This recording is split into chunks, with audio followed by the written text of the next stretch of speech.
Hello guys, for today's video, ituturo ko po sa inyo kung paano gamitin ang EasyGo and Alipay apps for MTR rides pag nandito kayo dito sa Hong Kong. Kung gaano siya ka-convenient if wala kayong laman yung octopus nyo. Pwede pang bayad nyo sa mga train.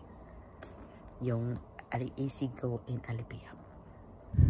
Yan guys, yung yan, pag open mo app, lalabas yan, transport yung binlugan ko yan. Pag open mo, yan yung lalabas yung QR code niya, okay? Tapos isilig mo muna kung adult ka, child, or ano. Adult ako, so sinig ko yung adult, okay? Back doon sa may QR code, yan. Tapos pag lilinya ka lang doon sa may ganito na ano, may QR code doon sa, pag doon na ka na sa MTR, okay?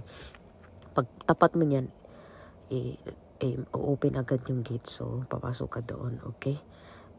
Pasiguruin mo lamang na may battery yung phone mo at saka may laman ng pera yung ano mo, HK Alipay app, okay?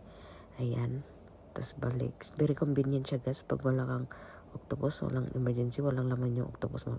Tapos pagbalik niyan, yan, may 13 na ako sa loob ng apps ko. Thank you for watching guys, hope you like it.